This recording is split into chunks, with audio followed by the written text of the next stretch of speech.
Pessoal, sejam todos bem-vindos. Estamos iniciando mais um. Hoje o nosso tema é morte em RPG. Vamos discutir aí sobre as questões terrenas e questões etéreas do mundo dos RPGs.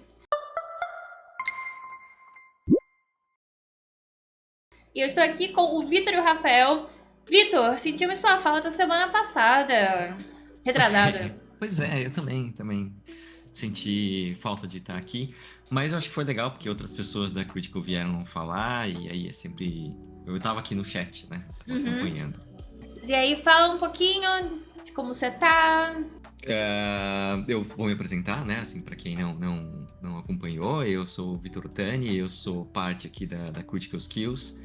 A minha outra função, eu sou psiquiatra, sou professor aqui da Santa Casa, pesquisador, e a gente trabalha muito, né, com gamificação e saúde mental. E fui eu que sugeri, acho que esse tema para a gente falar sobre morte nas mesas de RPG. Eu acho que vai ser bem bacana. Mas é, Rafael, e aí, seja bem-vindo novamente. Obrigado, Hello. foi muito legal semana retrasada. Então vamos de novo, né? Para quem não pegou semana retrasada, meu nome é Rafael, sou psicólogo, também trabalho aí na Critical Skills, também dou aula lá na Santa Casa, inclusive desempenho a pesquisa junto com o Victor, né? A gente está junto nesse processo. E acho que é muito terapêutico falar sobre morte nos RPGs. Acho que nosso bate-papo vai ser super interessante. Mas o pessoal que está um pouco perdido com o que está acontecendo, esse aqui é mais um episódio deste podcast que tem rolado aqui no canal sobre temas de cultura pop, temas de RPG, com especialmente foco em saúde mental. Então, hoje a gente vai falar sobre este tema, morte em RPG. A Vivian, ela ia participar, ela teve um imprevisto, então eu estou aqui com o Vitor e o Rafael por enquanto. Mas, e aí, o que vocês pensaram? Esse tema, pra mim, é um tema que é ao mesmo tempo distante, mas próximo, porque todos os meus personagens são imortais. Eu nunca tinha perdido um personagem sequer. Também eu comecei a jogar RPG há pouquíssimo tempo. Assim, 3 anos, 3, 4 anos. Eu nunca tinha perdido um personagem sequer, mas aí a minha personagem com mais longevidade, que tava já comigo há 3 anos, ela morreu. Mas ela voltou depois, então, enfim. Mas Morreu, mas passa bem. morreu, mas passa bem, exatamente, Ou exatamente. Então, eu nunca tinha perdido nenhum personagem e eu considero que eu sou, de certa forma, imortal nos RPGs. Eu acho que a gente pode começar perguntando assim... Achei que você ia falar, a gente pode favor? começar matando os personagens que tá feio. Não. A gente talvez tenha, né, alguma coisa aí acontecendo a partir da semana que vem. Pois é. Mas, Eu já contei, a gente vai jogar Cult. Já contou. Já então, contei. Pois é, e Cult tem, né, chances grandes dos personagens morrerem. Mas eu fico pensando, é legal quando o personagem morre ou não, né? Assim, eu acho que tem vantagens e desvantagens. A gente estava tendo, inclusive, essa discussão na nossa mesa ali, da nossa campanha, que também tá uma campanha longa aí, com 3 anos. E gerou um certo debate, né? Assim, algumas pessoas a favor, outras pessoas contra. Então, não sei. Eu vou ver a opinião de vocês e depois eu falo a minha. Eu acho legal pensar nessa experiência que a Fei trouxe, né? Tipo, quem já passou por essa experiência de perder um personagem e como é que foi? Né? Porque tem personagens muito longos, é muito comum às vezes ter morte em one shot, então você não teve muito tempo de se apegar ali ao personagem. Exatamente. Outra coisa é você perder esse personagem, como você falou, né? Joga 3 anos com esse personagem e ele morreu, né? Então é legal pensar nisso, qual é o contexto dessa morte. E acho também legal pensar como é que é a narrativa, né? Então acho que, como o Victor falou, a Cult é uma narrativa, um sistema que caminha um pouco para isso. Agora, você pensa... Eu acho que eu vou pegar o oposto completo, que seria o Wonder Home, né? Que é um outro sistema que, assim, nem tem morte. Ele é fofinho ao ponto de, não, o máximo que acontece é você fica triste. Né? Então, Bem qual é o triste, às contexto vezes. dessa história, né? O máximo é aquela melancolia do Under Home, né? Mas não tem aquele momento de tragédia, como outras mesas possivelmente têm. Eu queria trazer o ponto para iniciar essa discussão, que é a questão do luto pelo personagem. que eu Luto pelo gostaria de personagem. comentar que eu acho que até hoje eu não 100% superei a morte da personagem. Meu processo de luto, ele foi um pouco esquisito. Então eu acho que eu ainda fiquei parada. Eu ia falar que eu tava parada nessas fases do luto, mas eu nem sei se isso é uma categoria aceita pela psicologia. Ainda existe essa questão das fases do luto? Bom, enfim. Eu Sim. ainda tô na parte talvez da negação, não sei. A primeira, no caso, não passei pelas etapas todas. Então, como é que vocês encaram essa questão do luto pelo personagem? Olha, a gente tem vários, vários exemplos, né? Então, assim, eu tô pensando, quando você fala luto do personagem, tô pensando exatamente em um jogador de uma das nossas mesas. Que o Rafael, inclusive, é um mestre, né? Uma mesa com... É D&D adaptado para ter combates super difíceis, estratégicos, né? Uhum. Alta mortalidade. E um personagem de um amigo nosso morreu. Ele fez outro, ele tá jogando, mas até hoje ele não pode ver qualquer cena que ele fala, porque o Kaladin, né, ele teria tanto nível, ele estaria agora no nível 14, né? E morreu, sei lá, no Tadinho! nível 10. É, pois é. Não, Então acho que tem mesmo. e a maior provocação é de que, como ele era um dos personagens principais da mesa, quando eu pensei a história, eu peguei o passado desse personagem e eu incorporei muito na narrativa central. Então era Então, um negócio, tudo tipo lembra assim, ele. exato, porque ele era de uma ordem de paladinos que tem um destaque na história, então vira e mexe e volta, a mãe dele tá na história, tá viva até agora, então ele tá com outro personagem, mas a mãe do personagem anterior dele faz parte da história. E aí tem esse callback o tempo inteiro, né? Não, mas o meu personagem que morreu. Nossa, foi um sacrifício pra ele, tadinho. Voltar com outro personagem. Eu achei que ele ia sair da mesa até quando o personagem Nossa. principal morreu, porque foi um choque, assim, ele ficou chateado. Porque eu acho que tem, né, assim, um quanto você se projeta no personagem, né? Por mais que a gente fale, o personagem ele é fictício, ele é muito diferente, mas você cria ali um certo apego, ainda mais campanhas longas, né? Então, se Uhum. você joga 1, 2, 3 anos, às vezes, né? E você vê o seu personagem no nível 1, né? Crescendo, evoluindo, né? Conquistando coisas, evoluindo na trama, e você quer saber o final, né, de como aquela história vai acabar. Se o seu personagem morre, é um luto de verdade, né? É, sim. É. Você tem uma perda, um vazio. Você, ué, mas cadê aquele personagem que eu ia jogar aqui essa semana? Você pode até fazer outro, mas não é a mesma coisa, Eu né? acho que é muito de um lugar também do que você considera, como você considera esse personagem, né? Se é uma parte de Uhum. você, se é um subproduto seu, o que é? Então, de certa forma, eu sentia que a minha personagem era quase como uma filha, né? Que eu vi Sim. crescer, ajudei o desenvolvimento e do nada tem ali a questão da morte. Então, acho que também vem muito desse lugar de o que é o personagem pra você. Hum. Se é você, se é sua cria, o que exatamente é, né? Não, e eu acho que não tem como não se apegar no sentido de assim, você tá literalmente acompanhando uma história ali que passa por vários momentos de perigo, né? Então, querendo ou não, tem altos e baixos muito intensos. A gente fala do dia que morreu, mas não é só o dia que morre que marca, é o dia que você chegou a 0 pontos de vida, alguém te levantou, mas Aham. durante um turno você achou que talvez aquele fosse seu último dia, né? Então, tem uma série de outros pontos ali que também trazem essa identificação. Então é isso, a gente No se espelha um D&D pouco no tem muitos personagem. quases, né? Uhum. Uhum. E o D&D ainda é um sistema, eu chamo de, eu acho que é bonzinho, né? Então, como o Victor falou, Sim. essa adaptação que a gente fez na minha mesa de sexta-feira tem um save de morte só. Então, todo turno, ou ele passa e segue pro próximo, ou ele Que morre. isso? Ele não acumula, né? Então, porque a ideia é trazer justamente essa pressão, né? Aham. E aí eu pergunto isso, que o quanto a mecânica do save, o quanto o sistema, ele privilegia esse sentimento de quase morte, de perigo real, né? Então, Uhum. assim, engraçado que eu joguei D&D com essa personagem, né? Então, eu tive várias sensações de quase morte, só que ao mesmo tempo eu achava que era uma coisa muito distante. Porque eu não achei que fosse possível falhar 3 vezes o save. Eu não achei que isso acontecesse com ninguém. Então, quando aconteceu, eu fiquei, mas peraí, comigo?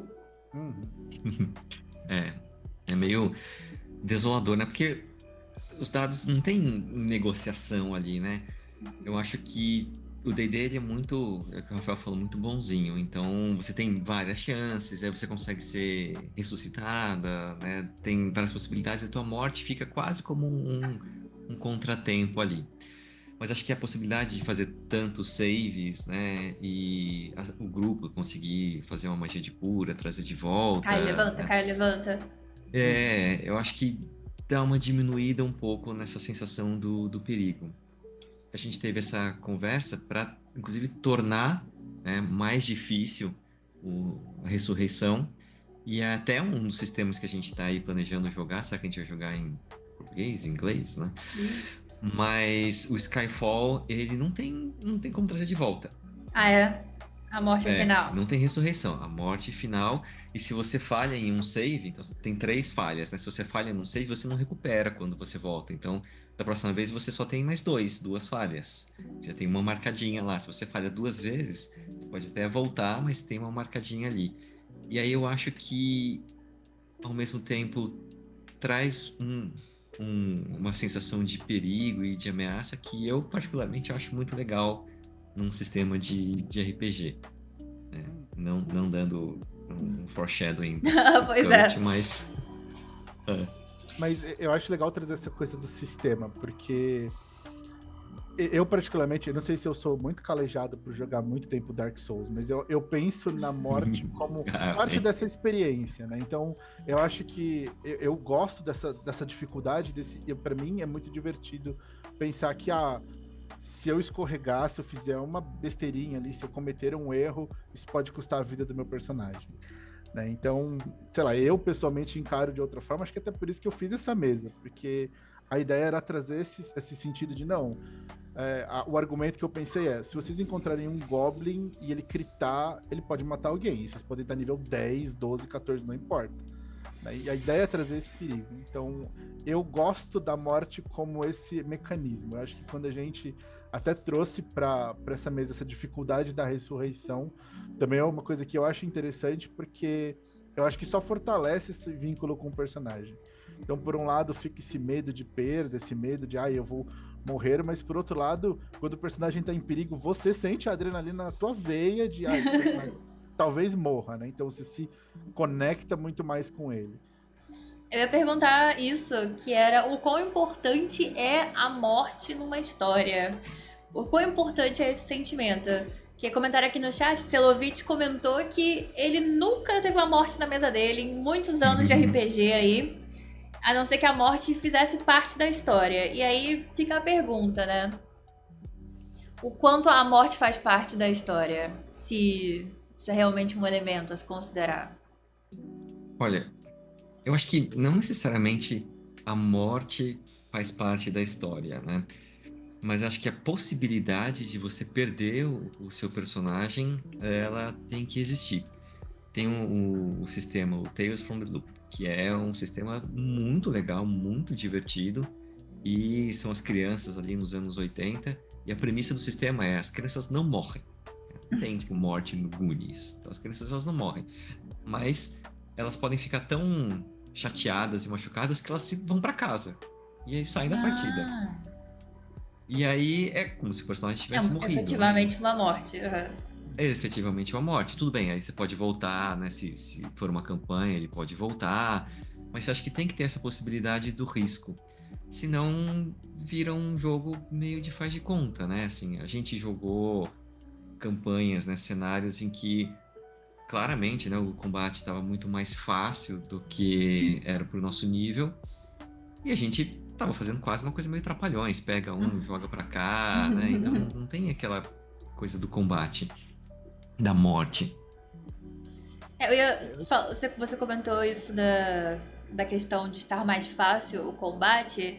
Eu ia perguntar pra vocês que têm a experiência de mestrar já há muitos anos, o quão leve vocês pegam e se vocês pegam leve, pra evitar uma morte. É o famoso dedinho do mestre nas batalhas, na história. Olha, nessa mesa de sexta-feira eu já tenho 3 mortes. E foram mortes. Serial assim, killer. Essa última aí que o jogador ficou meio chateado. Eles estavam em menor número. Eles feriram um mago ali, que o mago estava quase morto.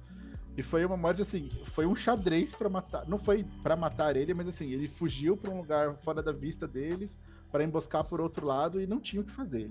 Alguém ia cair, né? Então, mas assim, de novo, acho que colocaram no chat, isso é legal pontuar. Tudo isso que eu tô fazendo foi combinado na sessão 0, né? Então, quando a mesa foi proposta, eu falei, aí vai ser uma mesa hardcore, vocês não vão adicionar um modificador de constituição no HP, então todo mundo tem menos vida, os monstros também, porque a ideia é deixar o jogo mais mortal, mais difícil. Então, fazia parte do combinado, e aí eu evito pegar leve, às vezes eu pego quando eu sinto que tá muito pesado, porque de fato é cansativo, mas eu acho que por parte do combinado é trazer esse desafio, né? Então a combinação é sempre, olha, eu quero que vocês sejam o mais tático possível, o mais estratégicos possível, porque senão tem um preço. Mas eu acho que esse ponto da sessão 0 é muito importante, porque senão eu acho que por conta do D&D ter essa mecânica muito perdoada, muito boazinha com morte, se não tem um combinado prévio, é muito fácil o jogador culpar o mestre. Tipo, não, mas você mirou em mim, você foi atrás de mim, você sabia que eu era, sei lá, eu sou um mago que tenho menos vida e você mirou todos os ataques em mim. Então, para evitar esse tipo de mal entendimento, eu acho que é bem importante focar nessa questão da sessão 0. E um player que seria, assim, mais iniciante, entre aspas, café com leite? Existe uma colher de chá pra... dependendo da situação? Na minha mesa, assim, eu vejo alguém fazendo uma ação que eu sei que vai ter uma consequência. Eu falo, olha, talvez isso não dê certo, mas se você quiser fazer... o que eu posso provar é que, assim, tem uma personagem que eles passaram por uma cena lá, e eu falei, não leiam a mente de quem tá enlouquecido, porque se vocês lerem a mente de quem tá louco, vocês vão enlouquecer também. Na cena seguinte, ela tromba com um personagem enlouquecido e fala, eu vou ler a mente dele. Eu falei, então tá bom, né? Faz o teste aí, você tá louco. Porque teve um aviso, né? Então eu dou sempre o contexto, quando a gente vai fazer uma cena diferente, eu dou as regras para eles de antemão, porque a ideia é essa, saber onde eles estão se metendo. Por mais que vai ter uma situação difícil. Então, eu acho que tem que dar esse aviso, tanto para player experiente quanto para player mais novato. Mas, assim, eu trato porque, assim, se topou, eu aviso na mesa, olha, essa é uma mesa com uma dificuldade maior. Topou entrar? Topou entrar. Então não tem café com leite. Já teve gente que entrou na primeira sessão com um personagem novo que foi a 0 pontos de vida, e a parte teve que reviver. Porque não prestou atenção ali no combate. Eu acho que a sessão 0 é o fundamental mesmo. Assim, é o que a gente usa para set the tone, né? Então, essa mesa vai ser assim. Eu acho que um personagem, não uma pessoa, um jogador, não um personagem, não um jogador que está começando agora, que está assim, né, entendendo com as regras, tem, acho que sim, uma colher de chá. Acho que no final das contas é um jogo para ser divertido, né? Assim, é um jogo para todo mundo se divertir junto. A morte não é uma punição. A morte não é uma punição, exato. A morte é parte da história, da narrativa que vocês decidiram contar, né? E aí eu sempre acho que é legal que cada sistema ele pode ser mais bonzinho, menos bonzinho com morte, né? Já jogou Alien, Fê? Rafael jogou, né? A gente jogou junto, não foi? A gente jogou, eu tô tentando lembrar. Foi uma one shot, se eu não me engano. E assim, o Alien é um sistema que, bom, você tá à mercê de um Apex Predator, né? Ele é o ápice da cadeia alimentar, não tem o que fazer contra ele. Mas eu consegui sobreviver, eu acho que eu sobrevivi. Conseguiu. Tá vendo? Meus personagens são imortais. Exatamente, é verdade. Você tá tentando muito destino. Eu tô. Tá falando mas isso eu não sei, alto, eu sempre fico viva no final, poxa. Que é isso? Eu acho que é imortalidade, só pode ser isso. Não é sorte. A gente teve uma mesa, né? Essa campanha que tá com 3 anos. E aí a gente faz sempre, depois das sessões, o que a gente chama de ato falho crítico, que é discutir ali com, né, a Thaís, que é psiquiatra, né, psicanalista, os eventos da mesa para a gente poder, né, trabalhar ali questões de habilidades sociais, né? Então, acho que muita coisa é muito legal aí no projeto. E aí, uma vez eu lembro que o Rafael chegou e falou, né, assim, o mestre, ele tá pegando leve, né? Ninguém morre. O mestre, ele tá fazendo a gente andar de bicicleta com rodinha. Pá, na sessão seguinte, o personagem dele morreu. Meu personagem morreu. E, não, rindo na cara do perigo. É. Mas é porque E aí, era uma piada até interna com ele, porque tinha um outro personagem que chegou no nível 18 e era um barco. Ele me jogou de um barco voador. Tipo, acontecia 1000 coisas com esse personagem e ele não morria. Você comentou do ato falho crítico, né? Que é essa sessão que vocês fazem após a sessão, de fato, do RPG jogado. E aí eu queria trazer outro ponto interessante sobre como é que vocês também lidam com a questão desse aftercare da morte, né? No caso, o acolhimento do player que perdeu o personagem. Vocês que estão nessa área da saúde mental, da psicologia, da psiquiatria, como é que vocês encaram? a gente fala que o importante é ter o espaço para falar sobre isso, né? É claro que ali a gente faz uma coisa que é mais direcionada para a metodologia, né? Então, como é que você vai trazer o assunto, mas não precisa ser necessariamente nesse formato, né? Porque o que às vezes acontece, assim, morre um personagem, acaba a sessão, e geralmente, né, quando morre, o clímax daquela sessão acaba. Algumas pessoas vão dormir e tudo bem, morreu um personagem, ok, faço outro. Outras pessoas levam aquilo, né, e ficam ali, principalmente em questões de, eu fiz escolhas erradas, eu tomei decisões ruins, a culpa foi minha, né, deveria ter feito isso. E parece que não, mas essas coisas elas vão criando ali, né, umas minhocas na cabeça. E aí por isso que a gente fala, olha, vamos fazer isso. Então junta o grupo, fala, e aí, né, tipo, como é que foi a morte? Sem julgamento, piadinha, né, tirar barato, acho que isso tem hora sim, mas essa é uma hora que é assim, e aí, como é que você tá? Né? Né, tô bem, não tô bem. E eu acho que poder falar sobre isso é até mais importante do que algum tipo de protocolo ou de guideline, né? É o famoso, eu sei que é um clichê, né? Mas é o famoso espaço seguro. Então, tô com meus amigos e vou poder falar que eu fiquei muito triste que meu personagem morreu, né? Porque eu tinha altos planos com ele, tinha feito uma build que quando ele, né, tava quase chegando lá, ele ia ser o mega combeiro de todos, ele morreu antes. Aí, né, tem todo aquele luto. Eu acho que essa frustração é uma questão que é indissociável da morte do RPG. Porque quando você cria um personagem, apesar de por exemplo, você estar num sistema que é mais perigoso, como o que o Rafael tá sujeitando vocês, mesmo assim, eu não acho que ninguém cria um personagem pensando que ele vai morrer, né? Então, acho que essa questão da frustração é uma questão interessante também de pontuar, porque os planos, eles são frustrados. Você pensou na backstory que ia combinar com não sei o quê, o combo, a conversa que ia ter. E principalmente acho que esse sentimento de falha, né? Porque fica essa coisa de não dá pra ganhar no RPG, mas o perder é quando seu personagem morre. E é isso, assim, não é que você tomou uma decisão errada ou alguma coisa, enfim, o dado é o fator aleatório, né? Então uma coisa que o próprio João faz na nossa mesa que eu acho legal é que ele roda o dado aberto, né? Então, se o monstro critou na gente, a gente tá vendo, o monstro critou na gente, a gente sabe que é aleatório e pode dar muito ruim. Então, eu acho que tirar um pouco essa responsabilidade e essa associação de, meu personagem morreu, significa que eu falhei ou eu fiz algo errado. Não, é uma coisa aleatória, né? Então, eu entro muito nesse lugar, né? Quando meu personagem morreu. E por um lado eu achei engraçado, porque teve essa aliança do destino de eu ter tentado o mestre e falado que ele não tinha coragem de matar ninguém, e ele foi lá e me matou. Mas foi isso, assim, beleza, morri, vamos fazer o próximo personagem. Eu acho que foi até interessante, porque o meu personagem morreu, até comentaram no chat, ele morreu no começo da sessão. Então, eu morri, as coisas foram acontecendo lá. No final da sessão, eu já tinha um personagem novo criado. Nossa!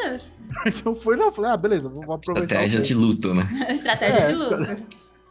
Mas, por conta disso, assim, eu acho que, de novo, como tô acostumado a pensar na morte como esse mecanismo narrativo, eu pensei, beleza, alguma coisa vai acontecer na história em relação a esse personagem, mas como é que eu vou seguir adiante ali? E aí foi assim que eu lidei, pelo menos, com a morte do meu personagem. Mas concordo com isso que o Victor trouxe, de ver o quanto a pessoa tá apegada, ver o que significou essa morte para essa pessoa, como ela tá encarando aquilo, porque é uma história interrompida, né, querendo ou não. Sim. Eu tenho uma pergunta, Fê. Você acha que um sistema letal é mais interessante, pensando numa campanha, né? Aham. Do que um sistema mais... Eu tô tentando pensar qual que é o termo, não é bonzinho, tem um termo Mais leniente piedoso, com a é. morte. É, Então, eu sou da turma do Rafael no sentido que eu adoro Dark Souls. Então, eu acho que quando você se propõe a jogar uma campanha, um sistema que seja um sistema letal, um sistema perigoso, que o mundo é hostil, que tem essa questão da morte sempre no seu encalço, eu acho que é super positivo. vou Mas, anotar. mas dizer que eu sou sensível em relação a personagens, né? Então, nas campanhas no geral, eu confesso que eu nunca acho que a morte é uma possibilidade real. Eu sempre acho que vai ter um milagre de última hora e salvar todos os meus Deus Ex bonecos. Machina. Eu Exatamente, um Deus vou. Ex Machina. Não sei se é por conta da minha introdução ao RPG ser pelo D&D, e o Uhum. D&D tem muitos quase mecânicas que parecem um Deus Ex Machina, né? De um Sim. save que você tira 20, crita, levanta com HP. Então, são muitos recursos que você acaba desacreditando da possibilidade. Então, eu tenho essa perspectiva. Que eu não acredito que a morte seja real pros meus personagens. Tanto é que até agora todos estão vivos, né? Se um dia eu parar de acreditar, será que eles morrem? Não sei. Eu continuo acreditando. Então não vou Então, mudar isso. tem que Até manter engasguei. manter a crença. Mas eu acho que se você joga um sistema que tem essa proposta de ser Uhum. letal, aí eu acho que você talvez até faça seu personagem com mais desapego. O Mumpum comentou isso no chat, que seria... Vocês acham que personagens com mais experiência têm mais desapego que os novatos? Falando agora no desapego, eu pensei nisso e... O que Eu vocês acho que, acham? eu acho que vai da experiência de mesa que essa pessoa tem. Que eu acho que, por exemplo, jogar um sistema letal, eu estaria mais desapegada à minha personagem. Mas agora, um D&D, eu estaria... Então, eu não sei, porque essa mesa letal tá durando 4 anos e a história tá na metade. Então, os personagens que entraram no começo estão lá desde o começo. Então, eu acho que mesmo desse lugar de desapego, uma hora vai, né? Uma hora engata o apego Uhum. com o personagem. Eu acho que é mais esse sentido de eu tive jogos com mestres diferentes e eu pude sentir perigo de formas diferentes. Então, por exemplo, o Victor é muito bom em criar um perigo psicológico, né? Mesmo nas mesas de Exatamente. D&D dele, a gente fica com essa sensação de, olha, aparecer um Pikachu fofinho, esse Pikachu vai matar a gente de alguma forma, né? Ops, A Pikachu gente nunca mata se mesmo. sente seguro. Então, eu acho que vem dessa variedade, porque o D&D, principalmente a quinta edição, como a gente está comentando aqui, ele é muito bonzinho. Então, se o mestre segue as regras do livro, se ele faz o que está lá combinado, usa o HP dos monstros, usa a média dos monstros, dificilmente os jogadores vão morrer, porque ele é feito para isso, ele é pensado para ter um desafio, mas para você parar lá na beiradinha do precipício. Então, eu acho que vai de ter essa variedade de mestres e de sistemas até, né? Eu acho que, não sei quem já jogou, mas o Pathfinder, a primeira edição, é um saco, ele é muito difícil. Porque o balanço dos monstros é feito contra o jogador. Então, os primeiros 3 níveis, a chance de você morrer para qualquer coisa que aconteça é muito grande. É um Tem bebê pouca vida. vitoriano. Exato. E acho que até os jogos do Pathfinder, se você pegar o Kingmaker e tem um segundo ali que dá pra jogar na PlayStation, no computador, é muito difícil. E os jogos são super fiéis, assim. Porque é um sistema feito pra te ferrar. E tudo ali tá contra você.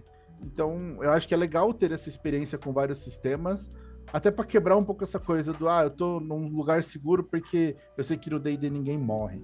Uhum. Eu acho que você comentou isso, que o Vitor cria bastante situações de terror psicológico. Às vezes eu acho que o processo é pior do que a morte em si, né? Então, eu posso falar que meus personagens, eles nunca morreram, mas eles já foram aterrorizados das maiores formas possíveis. Então, de certa forma, outros terrores me aguardam. Mas Eu agora acho você que. tentou o destino, né? Mas olha, Essa a é grande vontade. vantagem do coach, né, é que o mestre, ele não roda dados, né? Então, Hum. assim, vocês rodam e aí vocês têm sucesso, sucesso parcial ou falha.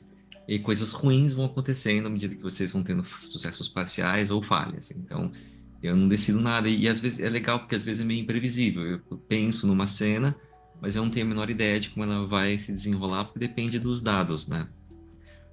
Só voltando no ponto da experiência, né, assim, jogadores mais experientes eles sofrem menos, eu pensei numa coisa que não tem a ver com a morte, mas é quando você vai fazer o seu primeiro personagem de D&D que é né, guerreiro, filho, herdeiro de um reino, e que aí foi esquecido, ele vai voltar, e é uma coisa super, né, heróica, e o seu já é um personagem assim, não é uma batata que fala, né? Eu ia falar exatamente isso.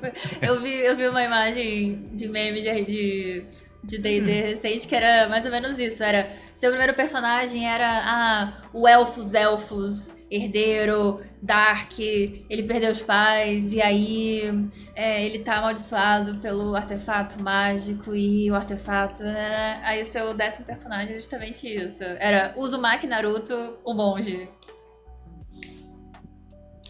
Não, o que eu vi era, eu sou uma É, fatia de pão que usa Mage Hand em si mesma pra carregar. É, exatamente.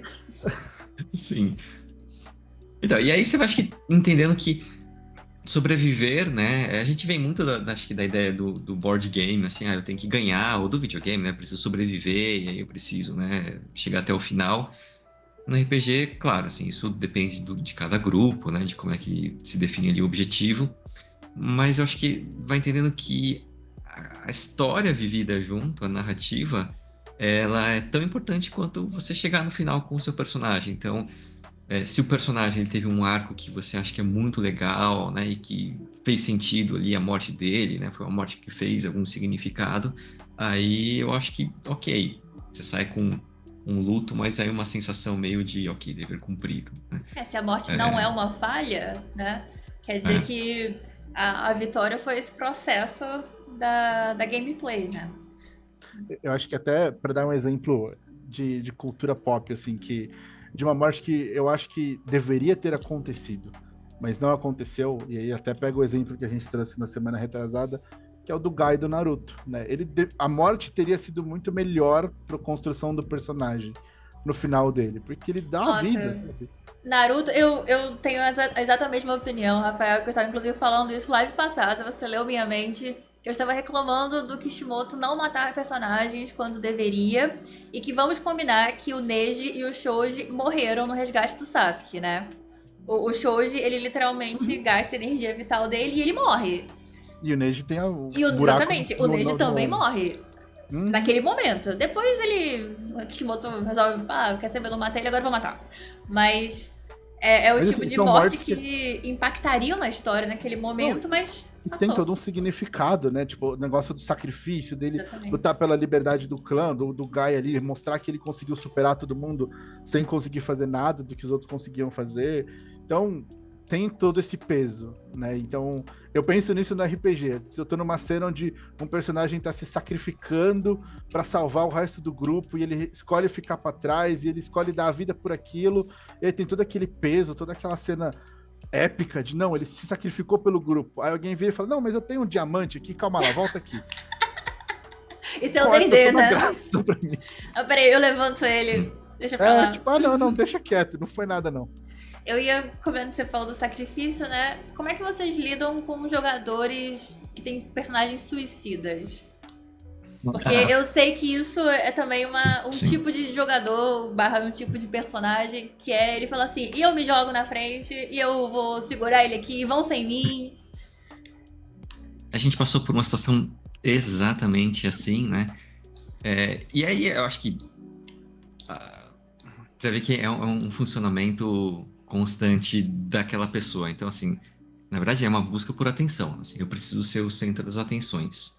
E aí o centro das atenções máximas na cabeça da pessoa eu vou me sacrificar, né? Porque, nossa, vai ser uma super mega cena, né? Então eu vou lá e eu vou me sacrificar. E aconteceu, por exemplo, de não precisar nessa cena. Então a gente estava saindo, fugindo já. E aí ele falou, eu vou voltar lá. Mas pra quê, né? Assim, só pra poder falar, eu me sacrifiquei, né? Então eu acho que tem esse funcionamento do personagem suicida. Eu acho que é diferente, né, de alguém que fala, eu acho que faria sentido pro meu personagem morrer nessa cena, se sacrificar, né? Não sei se vocês acompanham Critical Role, acabou a campanha 3, então posso dar um spoiler do que aconteceu. O personagem do Sam Riegel, ele se sacrificou, né? Então ele se sacrificou para salvar o grupo lá num combate super mega difícil, né? E aí foi uma cena muito legal, mas fazia muito sentido ali com o que ele vinha construindo. Depois a gente entende que fazia sentido, inclusive, com o que ele estava passando, né? pessoalmente, ele teve que se afastar, né, fazer um tratamento de um câncer, depois voltou, tá bem.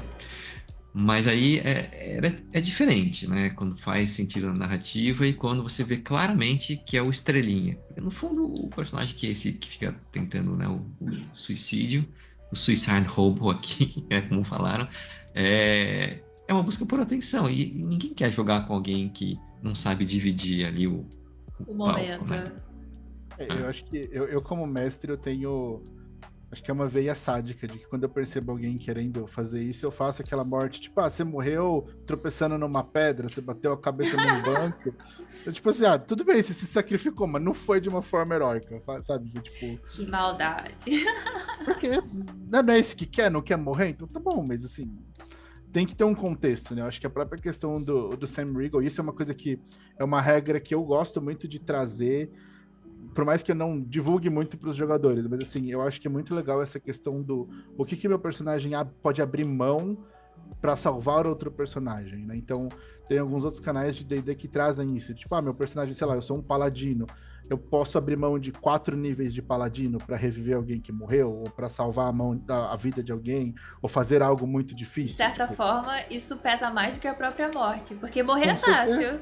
Uhum. Agora você continuar vivo com a sua escolha de estar com menos 4 níveis é um sacrifício real. Essa coisa do Sam é muito. Acho que é interessante por conta disso, né? Ele traz esse peso. Olha, tem uma história ali por conta do meu personagem, eu vou morrer, mas tem um contexto, então é um sacrifício. Tem um conceito ali dele tá dando alguma coisa em troca. Agora, essa coisa do tá todo mundo. Essa cena que o Victor narrou, tava todo mundo fugindo, a situação já tava resolvida, o que tinha que acontecer já tinha acontecido. Era literalmente alguém, tipo, os monstros estavam seguindo o grupo, mas eles não iam alcançar, era só pra dar uma pressãozinha mesmo. E aí o cara literalmente falou: não, mas eu vou ficar pra trás. Não, peraí, cara, vamos lá. Exato, não tem contexto. Ele se livrou que a gente tentou segurar e ele fez um teste pra se livrar, né? Ele tava segurando e saiu correndo. Bom. Tá bom. Quem, né?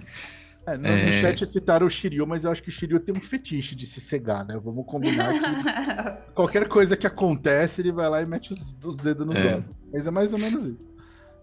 Deixa eu perguntar uma coisa. O quanto a gente tem que esperar do One Piece para eu poder falar? Porque eu vi que alguém colocou alguma coisa e pagou, né, por causa dos spoilers, mas eu tava acompanhando um capítulo, tô lendo com meu filho, né? Capítulo 500 e tralalá. E eu lembro que quando eu vim aqui há um mês atrás, eu tinha falado, eles vão salvar o Ace, vai dar tudo certo. Né? Mas eu tô preocupado. E aí, eu não sei se eu vou falar ou não vou falar, mas eu terminei de ver esse Você terminou Marineford, então? Pois é. Já aconteceu o que aconteceu? Já aconteceu o que aconteceu. Então, era esse spoiler que o colega do chat tinha colocado, porque a gente tá aqui colocando o Vitor com travesseirinhos. Eu acabei de acabar agora, Gente, né? A gente tá assim, a gente tá esse um mês todo falando assim, gente, ninguém fala nada. Chegava o assunto One Piece, os moderadores ficavam atentos pra deletar. Mas agora que você leu... Porque esse spoiler é um spoiler que é como o Darth Vader ser o pai do Luke. É um spoiler que é quase impossível você não pegar. E você não saber desse spoiler é a coisa mais rara eu não sabia. ever. E foi, assim, acho que foi pra falar essa importância da morte, né? Assim, meu filho tem 11 anos, né? E a gente tá lendo um capítulo por noite. Foi uma choradeira dos dois, caiu. assim. Ele parou, tá congelado numa pose engraçada. Eu vou printar ele aqui. Pra manter a tradição e mandar aqui no grupo. Seu filho chorou. Poxa, essa cena é pesada mesmo. Ele chorou nessa e chorou no Going Mary. Essa todo mundo chora. Eu também chorei nessa. Essa é pesada. Mas é interessante o peso da morte, como comentaram. Foi o comentário apagado do Rod, que falava justamente isso. Que até então tudo pro Luffy tava dando certo, na medida do possível. Sim. E aí foi uma primeira perda real ali. E aí teve um peso bem significativo na narrativa. Eu ainda tô, né? Acabei agora. Tô entendendo ali, eu vi o flashback dele lá com o Sabo, né? Mas você vê como muda, né? Então, assim, como a morte ela não pode ser... Se todo mundo morre o tempo todo, né? Vira... Tem uma mesa que a gente jogou que é famosa, né? Que é Tomb of Horrors, né? Que é uma dungeon que é conhecida por ser altamente letal. A gente tinha feito 3 personagens, cada um. Eita. Que ia morrer e ia entrar outro. E assim, entrava outro meio, tipo, pum, caiu ali no meio da dungeon e segue, né? Morreu os 3, e aí foi rodar e a gente voltou pro primeiro personagem. Ah, legal. Só que aí vira uma coisa meio. Tá, tudo bem, morre, mas volta, morre, mas volta. Então Dragon acho que a Ball. morte ela tem que ser. Tem que ser um elemento narrativo que vai ter, né, essa virada. Tem que ter um peso importante. Então. Essa pesou bastante. Já eu tenho uma crítica ao Oda, que eu acho que ele não mata ninguém, né? A gente Pois é. teve alguns momentos de personagens literalmente explodindo e eles voltam depois como se nada tivesse acontecido. Naquelas Então- séries de capinhas, né? Então às vezes fica até um pouco, não tem perigo real. Mas então o perigo real foi aí no Marineford. Mas Sim. desde então, pequeno spoiler, os perigos reais, eles não são reais de verdade, eles estão sempre voltando. Também é meio Dragon Ball nesse aspecto, ninguém nunca morre. O personagem da Marvel, né? Assim, que eu comprava ainda os gibizinhos, aqueles formatinhos, e aí morria, e você fala, nossa, morreu, mas depois voltava. Né? E aí você ficava só Volta no pensando assim, nossa, multiverso. como que vai voltar? Como que vai voltar, né? Então, se morrer esse personagem, legal, mas como é que ele vai voltar? Acho que perde um pouco o impacto, né? Então, chegou um ponto que eu já não tava mais preocupada em nenhum momento com as lutas do One Piece, porque eu sabia que tudo ia dar certo. Que todo mundo ia ficar vivo, ninguém ia morrer de Sim. verdade. Então, eu estou ainda esperando o próximo choque que o Oda vai dar na gente. Falei, eu tô no 500 e tralalá, daqui a pouco eu chego, né? Eu acho que o capítulo atual tá o 1100 e pouquinho. Então você tá mais da metade. Digo, tá na metade. Tá 500, quase. né? Na verdade, um pouco menos da metade. Eu ia esperar o Rafael voltar, mas não sei se ele vai conseguir Acabou voltar. a luz, Acabou ele a falou. luz. Ele falou assim, tô voltando se der tempo. Não tem problema. Tá, né? O Mumpo comentou uma coisa interessante que Jojo faz muito isso, de dar uma tensão muito grande pra os encounters com os vilões, com os antagonistas, porque realmente parece que ninguém tem o shield de protagonista. Então, eu acho interessante quando as obras fazem isso, que elas não que banalize a morte, como por exemplo, no Dragon Ball todo mundo morre mas volta, mas que dá a sensação de ninguém tá protegido. Então a gente teve isso no Jujutsu recentemente também, no próprio Jojo. Mas falando de obras, o Rod perguntou uma outra coisa interessante. O que vocês acham de criar arco para o personagem morto voltar? Você já teve algum momento de ressurreição nas mesas, Vitor? Já. Eu Trazer acho o Goku que... de volta. Eu acho que é uma coisa meio arriscada, assim, né? Mas é quase como se virasse uma side quest, né? Sim. Então, assim, olha, o personagem morreu. Tive mesa que o grupo resolveu pegar, né, o corpo do personagem e ir atrás de alguém. E aí demorou, tipo, várias e várias sessões. No final só conseguiu reencarnar num outro corpo, né? Ok. O que foi divertido, assim, Razoável. mudou a personagem. Mas eu acho que... Não sei, assim... Eu gosto muito de Dungeons and Dragons, né? Eu acho que é o sistema... Acho que o Rafael voltou. Voltou. É o sistema que eu mais joguei, assim... Eu comecei a jogar, tipo, a segunda edição, né? Pareço novo, mas sou velho. E... eu acho que ele ficou com uma pegada meio assim... Olha, ninguém morre, na verdade, né? Então, o arco para fazer voltar... Eu tenho mixed feelings, né? Eu acho que às vezes funciona, dependendo da mesa.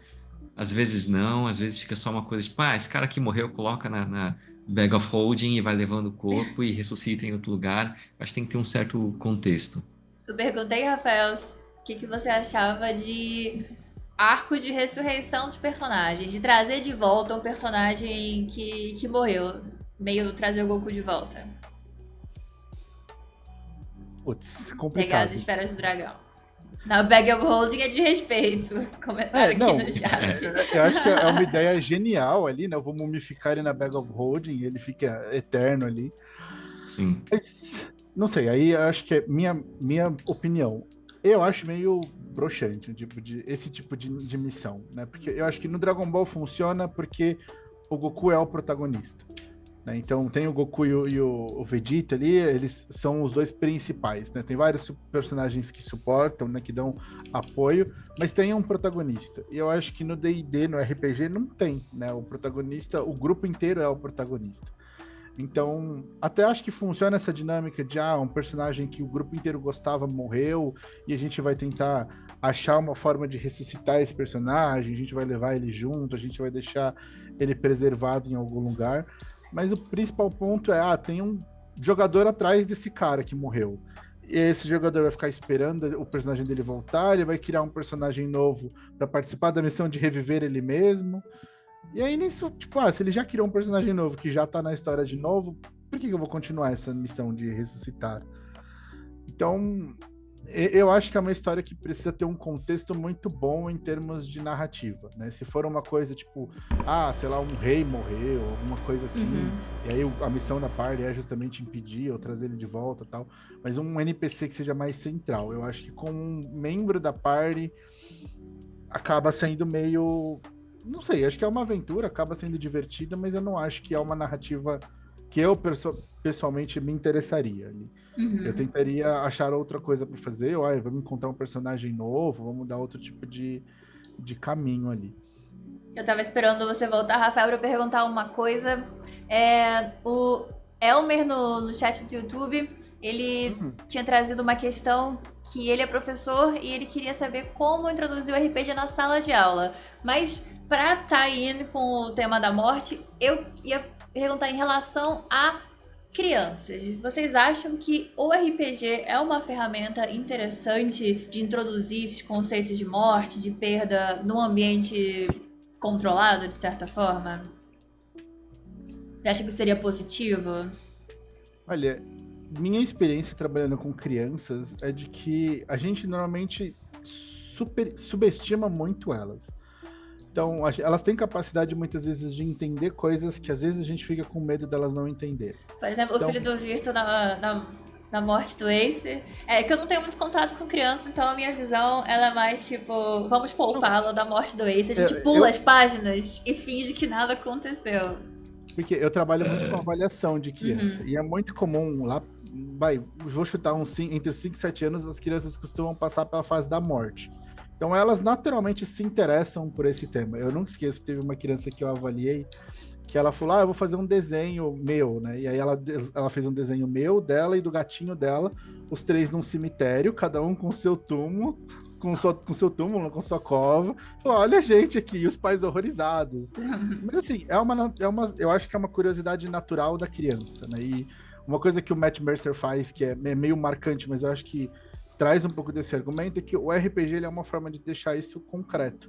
Ela entende o que foi a morte, ela entende visualmente que aquela ficha não vai mais ser utilizada, que aquele personagem sai de cena, é uma coisa mais fácil de compreender, né? Então o Matt Mercer rasga a ficha lá e todo mundo fica revoltado porque ele rasgou a ficha de quem morreu, mas é uma forma de deixar concreto o conceito, né? Então eu acho que sim, é uma forma de trazer aos pouquinhos, né? Não está mais entre a gente, não tá mais na mesa, então tira a fichinha da mesa ou deixa de cinza a imagem do personagem. É uma forma de trazer esse aspecto lúdico e usar isso para trazer esse conceito para as crianças. E trazendo para a sala de aula, eu acho que assim, vários contextos que são interessantes, né? Já pegando o gancho ali, eu acho que a gente tem sistemas, né? O Victor falou do Tales from the Loop, a gente conhece o Wonder Home. O meu favorito é o Kids on Bikes, que são 3 sistemas que é muito fácil da gente adaptar para situações da vida diária, assim, do cotidiano. Então é uma mesa ali meio Stranger Things, né? Alguma coisinha diferente acontecendo, mas você joga com humanos, a maioria das vezes crianças, que não tem habilidades especiais, não tem superpoderes, não tem nada, né? Então é muito tranquilo ali você criar uma situação, criar uma narrativa, e aí eu acho que talvez o gancho que eu veria mais legal ali, pensando numa sala de aula, seria história, né? Pensa no contexto de uma, sei lá, das cruzadas, e a gente cria uma narrativa dentro desse contexto ali, com as crianças ali participando, entrando na história, trazendo opiniões, o que eles fariam para resolver, não, ou... Então, ali que você já não nem necessariamente jogar RPG, mas você cria uma narrativa em que a sala de aula vai participar, né? Então, você torna a história interessante e aos poucos você vai introduzindo, né? Então, aqui falando de uma forma, sei lá, pedagógica, que a gente usaria para ensinar um conteúdo acadêmico. Mas, eu preciso fazer um entrosamento entre a sala de aula, tem as crianças que não se dão muito bem ou não se conversam. Putz, é uma forma de colocar elas numa caixinha e falar, resolvam um problema juntos, onde vocês não podem se espancar, você tem uma supervisão, mas você, querendo ou não, traz você desafia as crianças juntos, né? E aí eles seguem a narrativa, aproveita da ludicidade da brincadeira. Então, eu acho que tem esses dois lados. Dá para você incorporar uma coisa gamificada no sentido de conteúdo programático, mas também dá para fazer uma atividade mais aberta ali para entrosamento, para habilidades sociais, que é uma coisa que a gente tem trabalhado bastante. Eu acho que tem uma discussão maior, né? Rafael, estudando filosofia, vai pensar nisso também. O quanto a gente finge que a morte não faz parte da vida. E aí eu lembro de uma discussão que a gente teve muito tempo, assim, que era que antigamente, né, as pessoas escolhiam morrer em casa, né, junto com as pessoas, né, os entes queridos, e que hoje a morte, ela geralmente acontece na UTI, você não pode entrar, não pode visitar, né, e aí peguei vários exemplos de pessoas muito próximas, assim, que assim, não, o filho é muito pequeno, né, não vai no velório, e onde foi o vovô? Foi viajar, né? Como se, né, as pessoas pudessem em algum momento não morrer. E aí tem fases de entendimento. É claro que uma criança de 4 anos não vai entender o que é o conceito de morte como uma criança de 7, de 10, né? Então, acho que poder trazer isso, né? E eu acho que é importante, né? Assim, talvez uma criança pequena não entenda que o personagem dela morreu, né? Ela entende assim, meu personagem saiu do jogo, vou fazer outro, né? Aí acho que uma criança maior começa a entender, né? Uma criança pequena que vai, se eu lesse, né, Marineford para uma criança pequena, ela talvez fosse, o que aconteceu, né? Tipo assim, morreu, mas o conceito de morte ainda é muito abstrato. É diferente de uma criança de 10 anos que já entende e consegue se emocionar ali, né? Mas acho que a gente precisa trazer isso, né, como parte da vida. Eu acho que não dá para proteger a criança da morte, tipo, no sentido de ter que lidar com isso e ter que encarar isso de alguma forma. E eu acho que quanto mais cedo isso é desensibilizado e é mais mostrado como, é uma parte do nosso ciclo, todo mundo eventualmente vai morrer, tudo eventualmente vai morrer, menos traumático isso se torna lá na frente, né? Então, você até cria resiliência, que, falando de termos da psicoterapia ali, que é uma forma dela lidar com eventos adversos, porque ela já teve uma experiência com aquilo, ela entende a função daquele comportamento, então não vai pegar ela de surpresa quando ela sentir aquilo pela primeira vez. O pessoal falando que eu não estou aceitando a morte da minha personagem. Eu sou uma criança, eu não aceito a morte da minha personagem. Ela morreu, mas passa bem. E todos os meus outros são imortais. Eu preciso ainda passar pelo processo do progresso. A terapia de exposição. Exatamente, a terapia de exposição. Eu ia falar isso, eu convido você para jogar na nossa mesa de sexta-feira, aí a gente vê. Mas eu preciso ficar desensitized da morte. Que até hoje ainda estou meio chateada. E já faz, sei lá, 1 ano. Então... Pois é. Criança, eu lembro da fase, né? Eu vi aqui a Bianca falando assim, que a filha de 3 anos fala que não vai morrer e não aceita que fala que vai morrer. Toda criança tem um dia que acorda, que cai a ficha assim, putz, meus pais podem morrer. É um evento canônico. Né? Faz parte. A sua responsabilidade, a nossa responsabilidade é estar lá pra falar, enquanto isso não acontece, a gente tá aqui, né? Ok, vamos lá. E faz talvez parte da vida. Como vocês comentaram, a ficção seja um momento introdutório e o RPG pode também figurar nesse momento.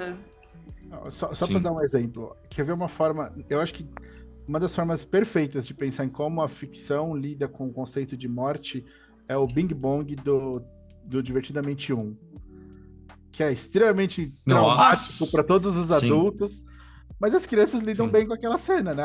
As que são mais velhas É, entendem e choram, mas as crianças conseguem compreender aquilo, ele tá desaparecendo, né? Ele não existe mais. Então não tem todo esse peso negativo da morte, do Uhum. sofrimento e tal, mas é uma forma extremamente lúdica de mostrar o deixar de existir. E só os E pra gente é adultos super chorando pesado, na a gente, sessão. exato, destrói nossa, todos os super adultos. pesado. Quer dizer, então, que eu teria que sofrer a terapia de exposição, eu aceito o desafio.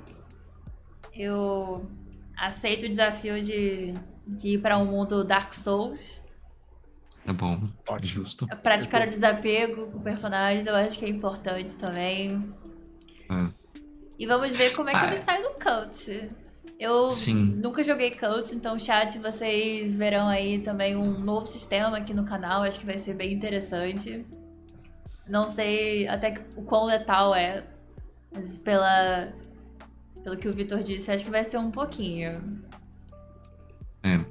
Eu acho que o desafio é assim, saber que um sistema é letal e você, mesmo assim, criar um personagem que você se apegue. Acho que Nossa, essa parte essa é a parte isso. mais legal. Essa é a etapa além, né? Porque talvez a gente passe pelo processo do desapego e depois um apego consciente.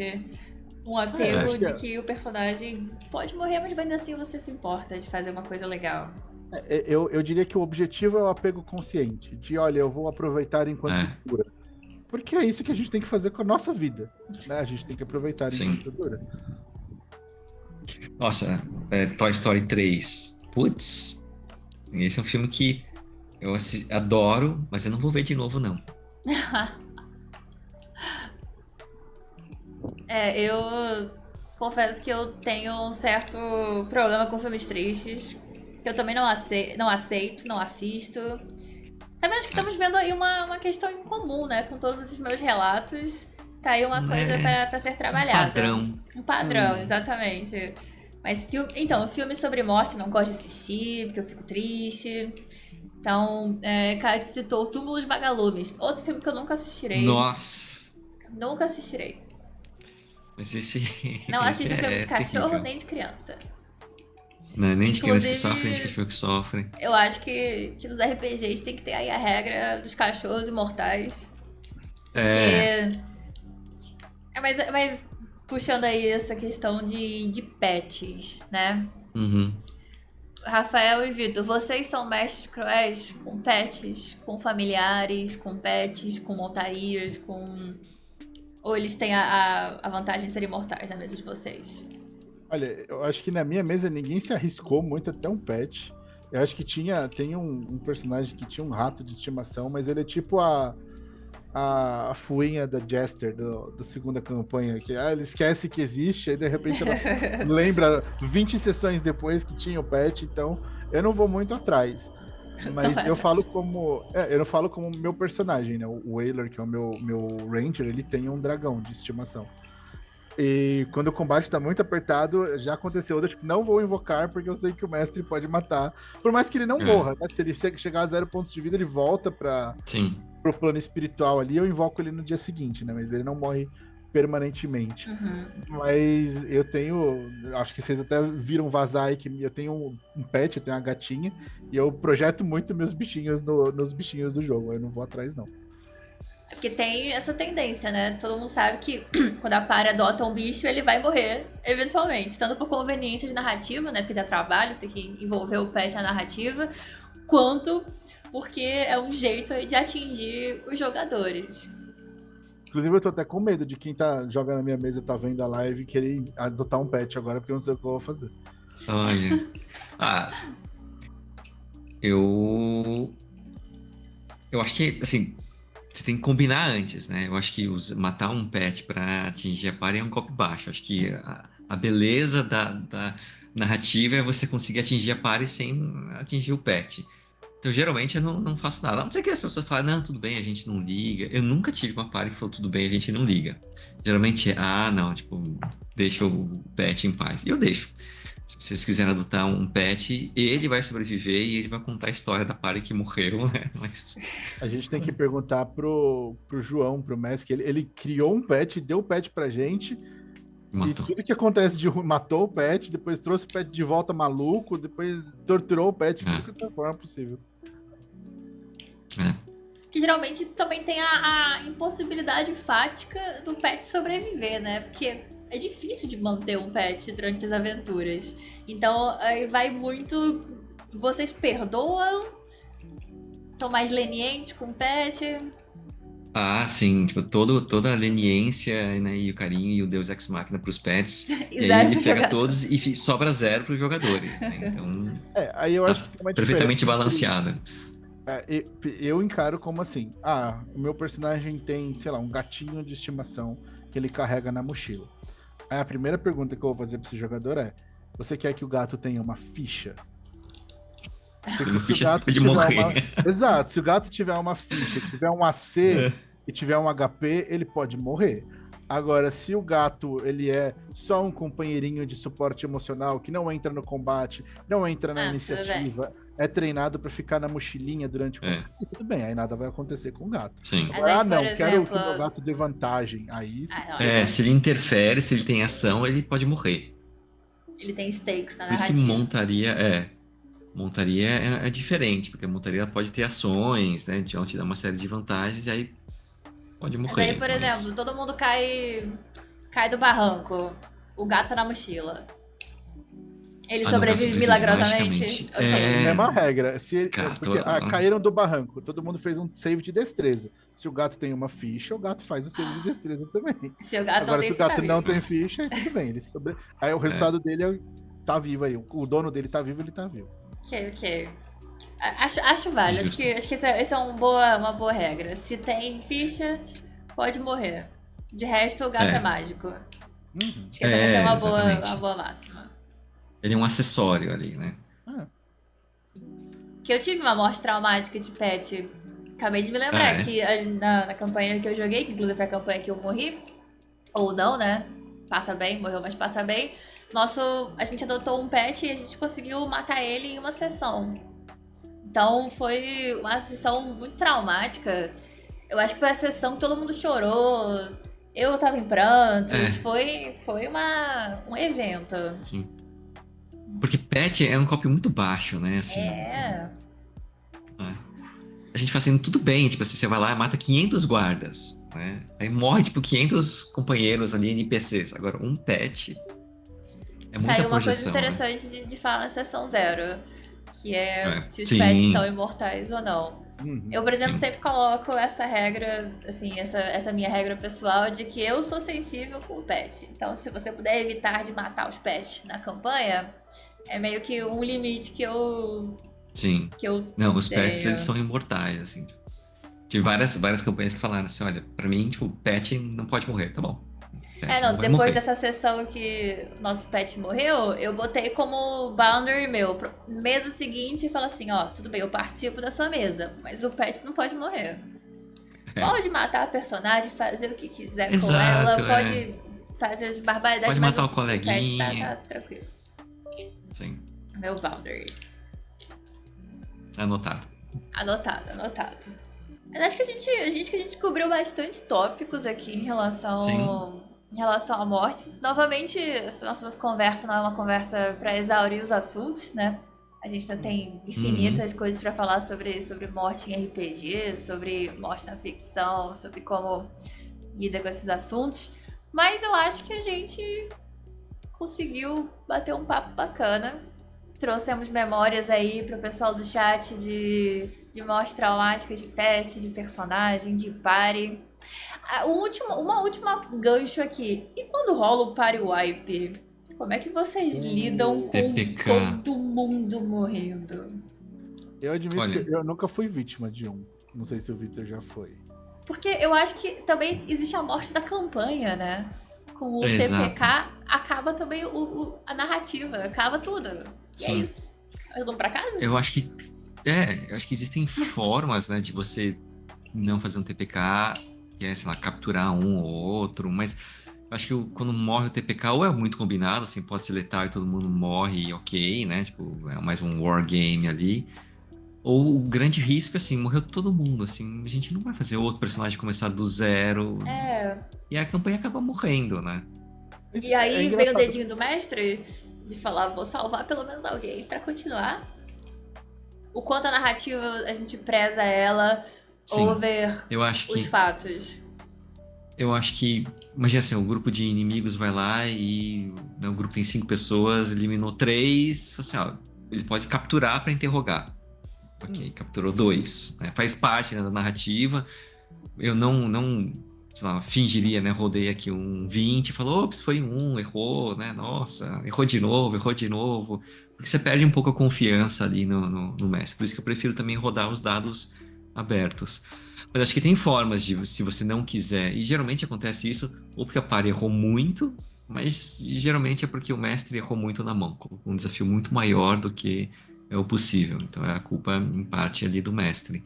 Mas eu, particularmente, se não foi combinado que é uma campanha que pode ter um TPK, acho que manteria a narrativa, manteria a história ali rodando.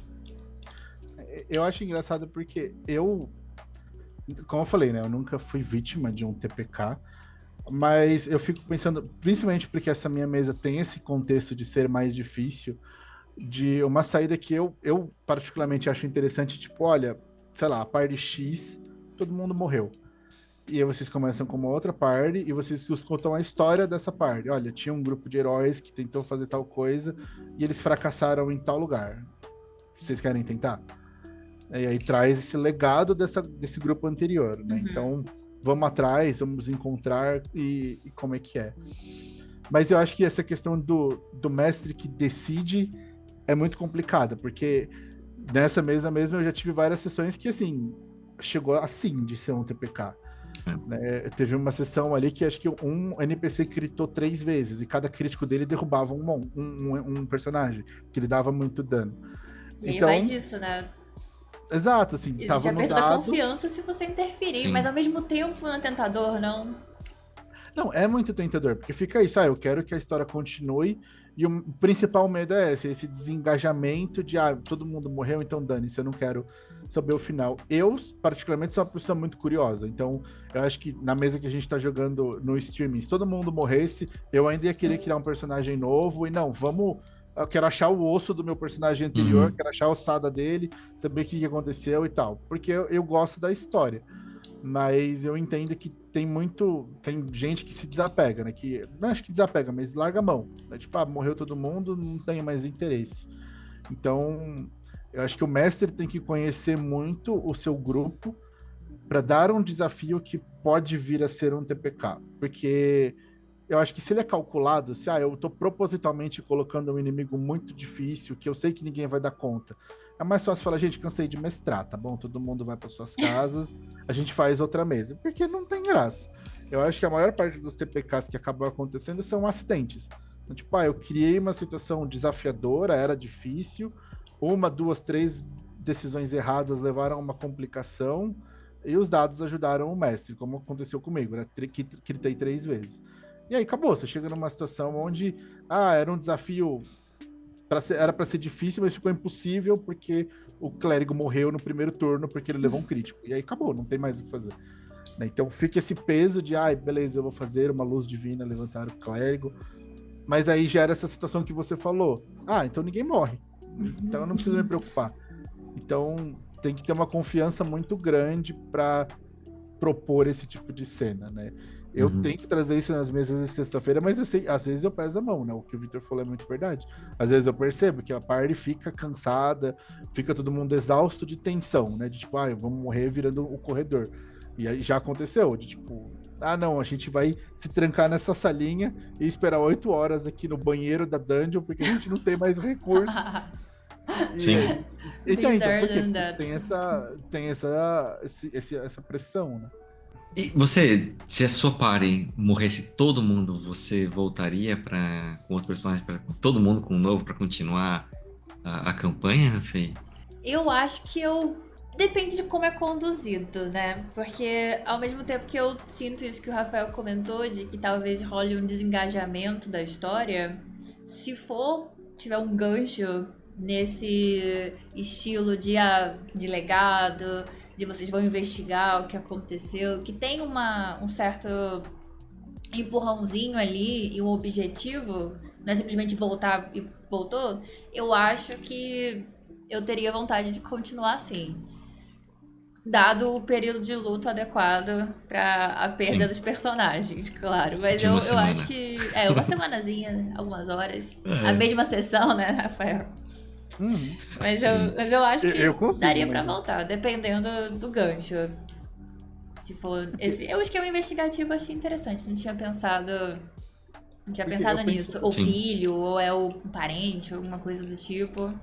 Sim. Porque eu saio da mesma premissa da questão do. Vou voltar no Dark Souls, né? Então, tipo, é a história daqueles que falharam antes de mim. E isso tem um peso muito grande, né? Ó, até onde cada um chegou e por que que ele falhou e o que que eu posso aprender com isso. Uhum. Então, dá pra pegar essa via, sabe? Ah, beleza, essa party fracassou na luta contra o monstro X porque eles não se prepararam pra, sei lá, uma habilidade do monstro. Pronto, você tem agora um contexto para esse grupo se preparar e fazer diferente. E tem esse peso de quem veio antes. Então eu acho que é legal.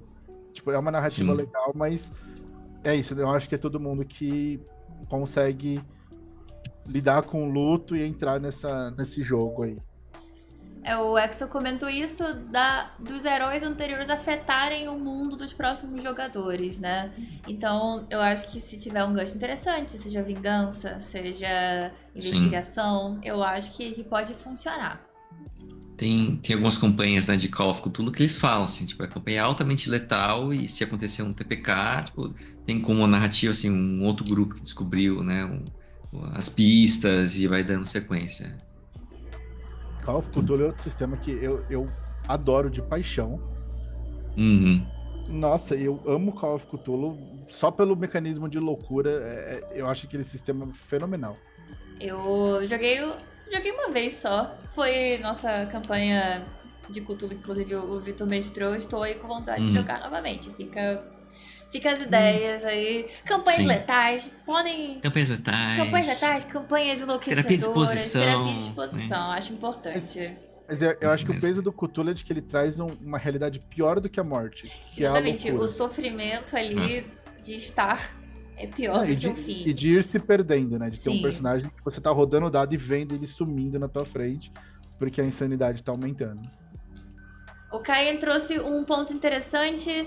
Vocês valorizam mais um jogador que vive 100% o personagem sem medo de arriscar ou um jogador mais experiente que fica na defensiva porque tem medo de perder o personagem?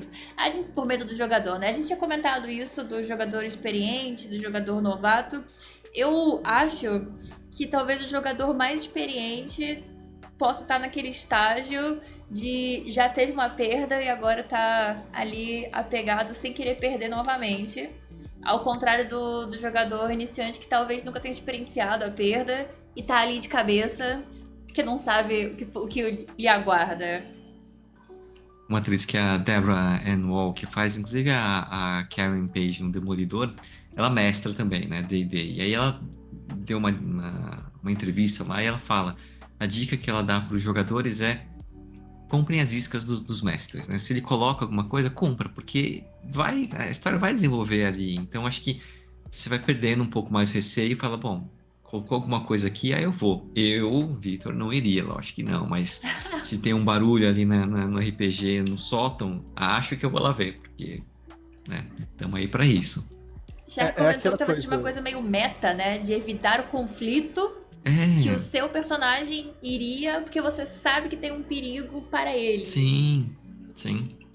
Que é aquela coisa de, se todo mundo no filme de terror agisse de uma forma inteligente, o filme de terror teria 5 minutos.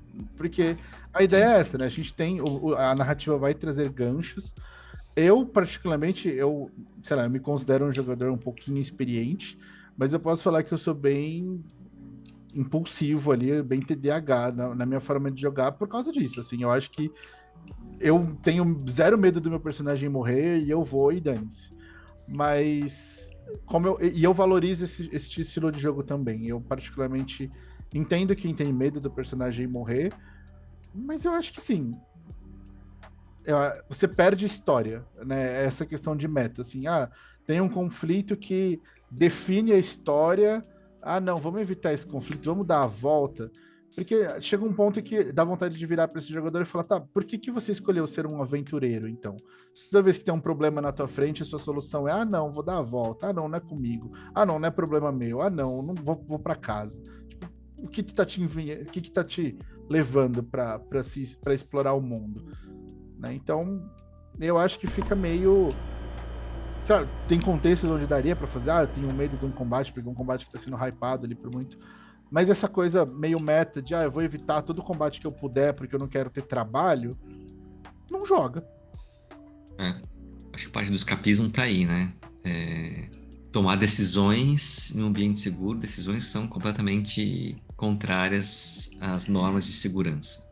Acho que também tem a ver no estágio que você tá da experiência, porque eu acho que a gente passa por uma fase de apego excessivo e de um metagame, mas eu acho que depois de certas experiências jogando, você começa a encarar desse jeito que o Rafael comentou. Você pratica o desapego consciente que a gente... Ou o apego consciente que a gente cunhou aqui neste podcast. Cada vez mais temos informações em primeira mão do mundo do RPG aqui. Cunhamos um novo termo. Assim como cunhamos que Star Wars, que Duna é fantasia medieval. Cunhamos aqui a fórmula perfeita do arco de redenção na live passada também. Estamos sempre trazendo. Pessoal, queria agradecer bastante aí a presença de vocês hoje. Tivemos uma baixa, a Vivian não pôde participar hoje, mas ela já está intimada a participar da próxima vez. Que não temos um tema ainda, então aceitamos sugestões de temas, tanto do mundo da ficção quanto do mundo do RPG. Podem sugerir aí, podem ir no meu inbox, podem falar no chat. Estamos todos ouvidos aqui. Assim como sugestões de nome. Por enquanto é o podcast sem nome, o Inominável Podcast. Tem uma sugestão boa aqui, Duna Fantasia Medieval. Duna, o podcast. Mas muito bom. Muito obrigada. Obrigada, Vitor. Obrigada, Rafael. Obrigada, chat. Obrigado, eu. Hoje tivemos também aí a transmissão no YouTube. Então, chat do YouTube, muito obrigada por marcarem presença também. Chat da Twitch, chat de todas as plataformas. Muito obrigada, muito obrigada. Palavras finais, Rafael? Bom, acho que foi uma conversa muito legal e eu acho que para os mestres que estão assistindo, traga um pouco mais esse desafio da morte na mesa. Eu acho que é interessante quebrar um pouco essa coisa do... A gente tá jogando RPG de rodinha. Vamos tirar as rodinhas um pouquinho. Olha, dica aí de mestre. Pessoal que mestra RPG. De vez em quando aparece aqui uns mestres falando, eu mestro. Então, é sempre bom ter essa dica direto pra galera que mestra. E se você é um jogador, mestre também. Eu vou ter minha primeira experiência... E para os jogadores, eu diria, perca o medo, assim, começa a agir como se não importasse, porque aí fica mais divertido, pelo menos na minha opinião. Calma, você vai mestrar? Eu vou mestrar um RPG, eventualmente, esse ano, em breve, logo. E aí eu estou aqui anotando as dicas todas. Matarei todo mundo, farei party wipe. Não, calma, pera. Brincadeira. TPK na primeira sessão. Primeira sessão, todo mundo já era. Mas eu tô achando bastante interessante esses nossos bate-papos também, porque, como eu disse, de vez em quando aparece um pessoal que mestra aqui e pessoas que têm vontade de mestrar, pessoas que também que nunca jogaram RPG. Então eu sinto que essas nossas conversas dão uma proximidade do tema pro pessoal. E aí, acho que vence algumas barreiras também, onde a gente perguntando como começa a jogar RPG, como começa a mestrar. E... eu sinto que esses papos têm ajudado a galera nesse percurso. E aí, Vitor? Eu tô ansioso para pensar no próximo tema, mas assim, acho que para concluir hoje é isso, assim. Acho que a morte, ela faz parte, a morte, ela pode ser um elemento narrativo, tem que ser combinado antes, né? O quão letal é a campanha. E vamos dessensibilizar, então, a Fei com nesse processo. Mortes, nesse processo. E as minhas palavras finais são, caramba, dei risada na cara do perigo. Vamos ver o quanto tempo a imortalidade me contempla nas próximas personagens. Vamos ver. Novamente, estão convidadíssimos para semana... Daqui a 2 semanas, na verdade, a gente tá fazendo esse podcast quinzenal. Então, apareçam novamente, Vitor e Rafael. Muito bom ter vocês aqui, muito bom ter o chat. E o próximo tema, a combinar, ser divulgado nas redes sociais. Então, fiquem aí de olho no YouTube, na Twitch, no Instagram, no Twitter, no Discord, Orkut, MySpace, Flogão, etc, etc. E sigam também a Critical Skills em todas as redes. Aproveitando aqui, como tem gente nova, Vitor, você pode falar rapidinho sobre a iniciativa Critical Skills? Só pra dar esse gancho pra quem acabou de chegar. A iniciativa Critical Skills, ela é um projeto que a gente tem, né? Que a gente usa RPG para treino de habilidades sociais, promoção de saúde mental. É um projeto de pesquisa que a gente faz aqui na Santa Casa de São Paulo, em parceria com a Duke University dos Estados Unidos. A gente tem artigo publicado, né, da metodologia, então acho que a ideia é a gente usar o RPG como uma ferramenta.